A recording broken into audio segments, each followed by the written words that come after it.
Clue: the way that they show love is the way that they want to be loved.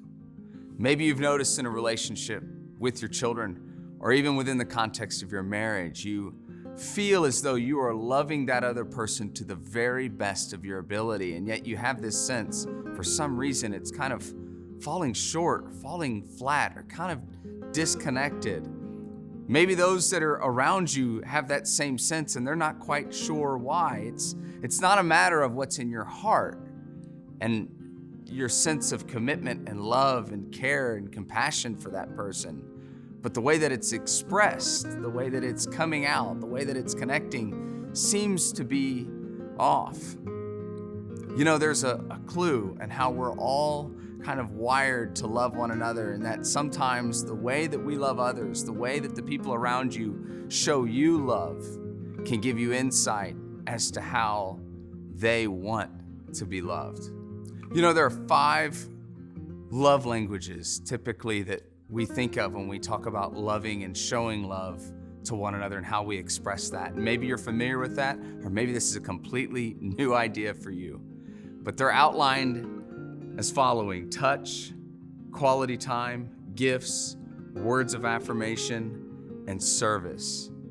Now think about that. Do you have someone in your life that they just give you big hugs all the time? They want to rub your shoulders. They love snuggling up next to you. And maybe if you're not a touch person, like, you can't stand that. But what they're actually showing you is, this is how I show love. What means for them, how they would feel loved would probably be a big hug, even if it's kind of cringeworthy and hard for you to do. What about quality time? Do you have someone in your life that they just love to sit with you, near you, and just have an experience together? Maybe it's something as simple as playing cards or watching a show or just sitting quietly together. Their love language is quality time. They may appreciate your gifts, but actually they just want a few moments with you that's focused. That's what will hit their heart. What about gifts? So often we feel bad about this one if this is your wiring, as though maybe you're just kind of, paper thin. There's no depth to you because you're just all about money and stuff. But gifts can be extravagant gifts. Sure, they can be expensive as well, but they can also just be the simple things. Small, simple, tangible, affordable, just little gifts that really says to the other person, I was thinking of you.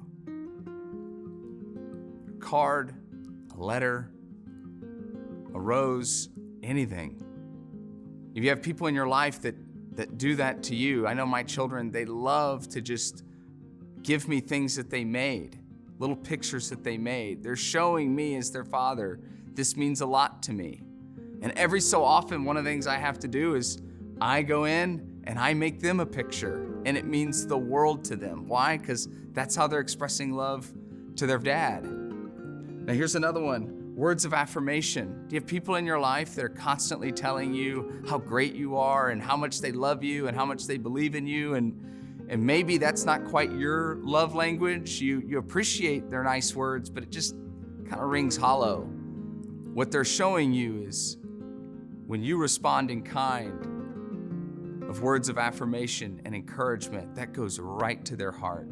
What about service? Do you have someone in your life that loves to do things for you? They won't hesitate to stop everything in their world to help you in the most simple ways possible.